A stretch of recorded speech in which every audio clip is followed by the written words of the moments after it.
What if you could get more speaking gigs, feel healthier, and get more sex? Let me reveal the secret to this, which is raw optimism.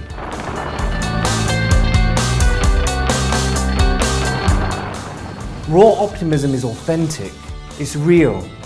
It's based on converting your failures into feedback so it can make a difference to your life. Dev Modi, as a psychologist, really understands his topic and really understands the difference it can make between being a pessimist and being what he calls a raw optimist. And with his combination of scientific validation as well as his own personal stories, he brings the topic alive and is amazingly persuasive in encouraging audiences that raw optimism is so much the better path. My friend Thomas, he's from Finland, and he thinks it would be a brilliant idea to go and dip in an ice-cold freshwater lake, like he used to do in Helsinki, except now he lives in Watford. And he jumps in and jumps out and he's dripping wet and he looks exhilarated. He looks me straight in the eye and he says, "It's now or never, Dev. It's now or never."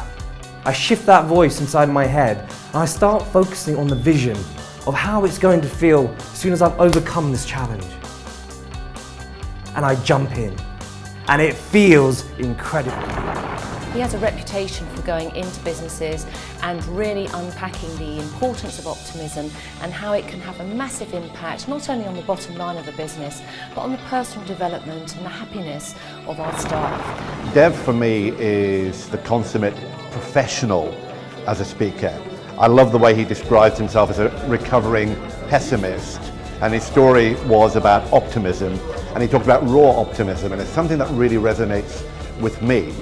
I was just damned impressed by that. In September 2008, I had the good fortune to meet Sir Trevor McDonald.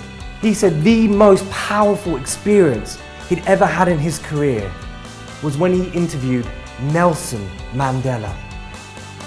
27 years in prison, and Trevor McDonald gets the chance to be the first person to ask him, how did it feel? He said his hope for South Africa was greater than the torment he received from his captors. You see, Mandela's vision was more powerful. Rather than focus on the nightmare, he focused on the dream. He inspired action. But the thing that really struck me was how Dev shared a personal story about how he transformed from a pessimist into a raw optimist. Optimists, on average, live for 10 years longer than pessimists. Optimists are seen as more attractive to the opposite sex, sometimes to the same sex. In relationships where you have at least one optimist, they stay together by 63% longer than two pessimists together. Interesting. I know why you're laughing. I would certainly recommend him as a speaker for any company or organisation that is looking to be inspired by a psychologist and a coach. Raw optimism has made a massive difference to my life and my career. It's helped me to overcome a changing career, leaving PwC to study as a psychologist again, and then redefining who I am. It's helped me to get through innumerable challenges. So, raw optimism can inspire action. It can maximize your potential, and it can get you more sex.